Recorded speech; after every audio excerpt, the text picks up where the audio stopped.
Vending machine killer. On April 30th, 1985, a 45-year-old truck driver stopped near a vending machine in Fukuyama, Japan. He was exhausted from work and was looking for an energy drink to help him power through the rest of the day. When he approached the vending machine, however, he noticed something surprising. A bottle of Aurora Namini energy drink was already in the pickup tray. Thinking he'd locked down on a free drink, the truck driver wasted no time chugging it down. What he didn't know was that this would be the last drink he would ever taste. Instead of the refreshing feeling he was looking for, he felt something horribly wrong with his body.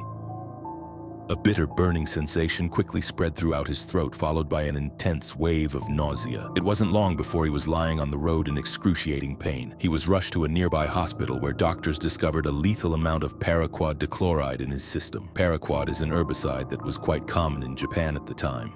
More importantly, it's also highly toxic to humans.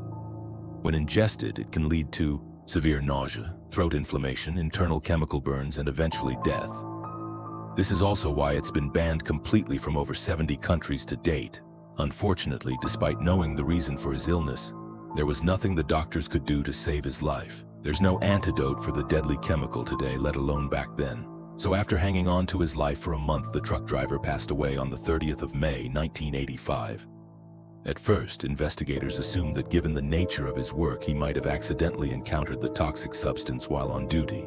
However, after reviewing his haul records, they found no trace of this herbicide or anything remotely linked to it. This left them with only one conclusion. The chemical was mixed into the drink he consumed just moments before collapsing in agony. But with no leads or concrete evidence, they couldn't determine whether it was a murder or self-inflicted act, resulting in the case getting shelved for the time being. Now, while this might sound absurd today, you have to understand that paraquat was readily available in the country at the time. You didn't need any prescription or identification to purchase the chemical, leading to over 1,400 people using it as the poison of their choice in 1984 alone.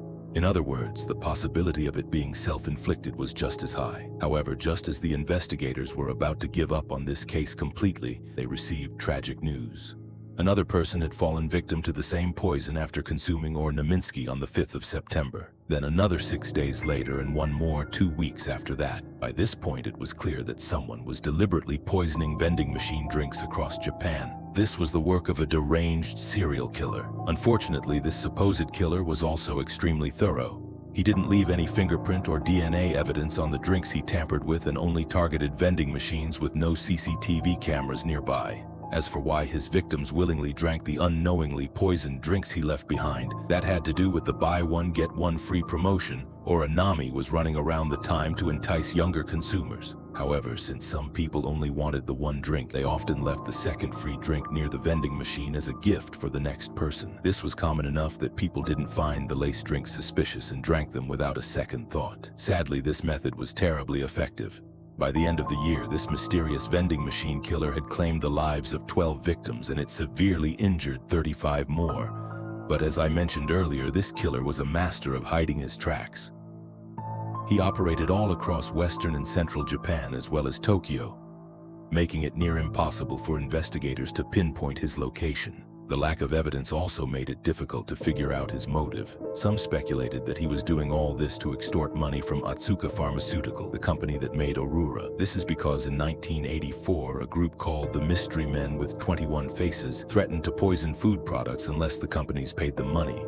So some believed that the vending machine killer was a copycat and wanted something similar. However, this theory didn't last very long because Otsuka Pharmaceutical didn't receive any demands or extortion letters from the perpetrator. Additionally, the killer also began using other drinks like the drink Real Gold and even Coca-Cola. Hayakiwa, a Tokyo professor of criminal sociology, proposed a more disturbing theory regarding the killer's motives. He stated, "It is not uncommon for Japanese who live under tremendous pressure, both on the job and in overcrowded communities, to let out their frustrations by hurting someone else.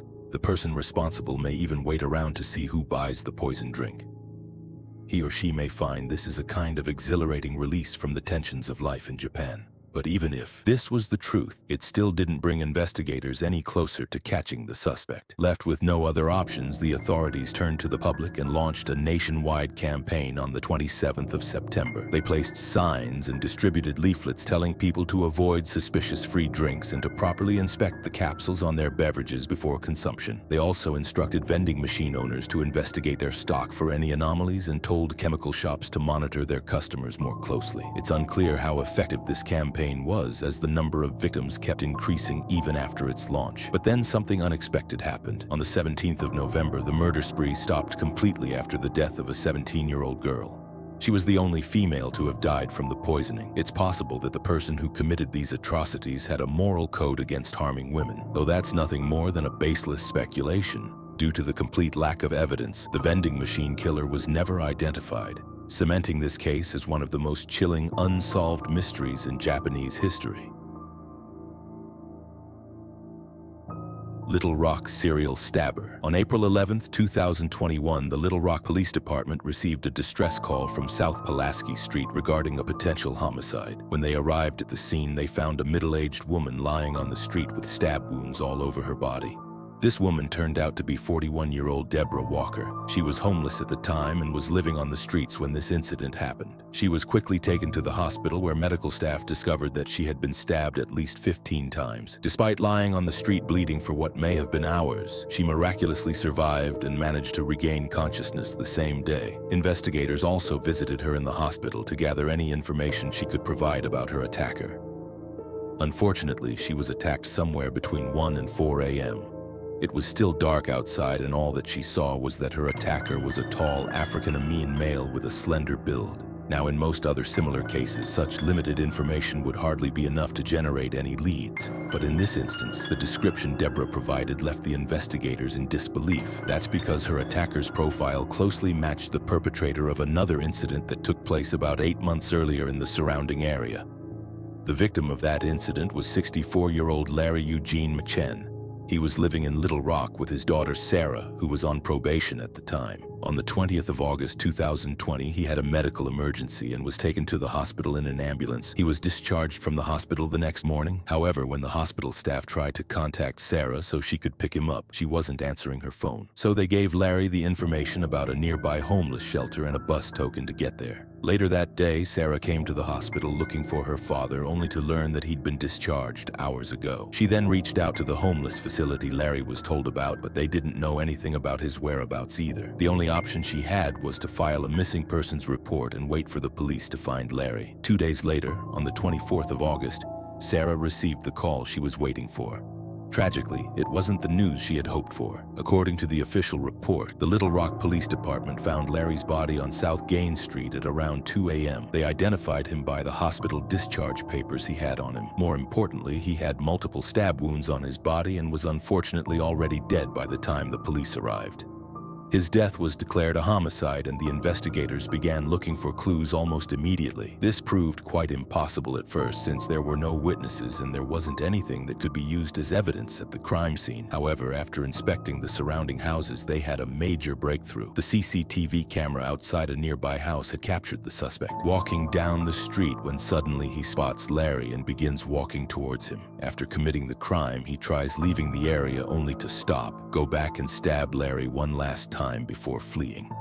As mentioned earlier, this man matched the profile Deborah gave to the police, leading investigators to believe she was attacked by the same person. While looking into older cases, they also connected the same killer to another murder that happened in the area on September 23, 2020. The victim of this incident was 62-year-old Jeff Welch, another homeless man who was living in an abandoned home. On the morning of that day, Jeff's friend found him on the porch of his house with a stab wound on his neck. By this point, the investigators knew they were dealing with a deranged serial killer. However, just as they uncovered the connection between the three attacks, another tragedy unfolded. On April 12th, 2023, a day after the attack on Deborah Walker, another one of his victims was found on the Wright Avenue overpass. The only thing in common with these 4 attacks was that they all involved homeless individuals, and they all happened between 1 and 4 a.m.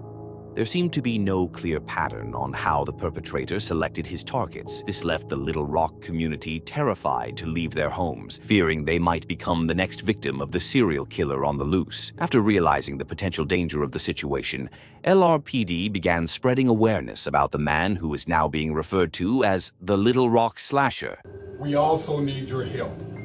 If you have seen anything suspicious or have surveillance cameras on your homes or businesses in this area, please contact us at 501.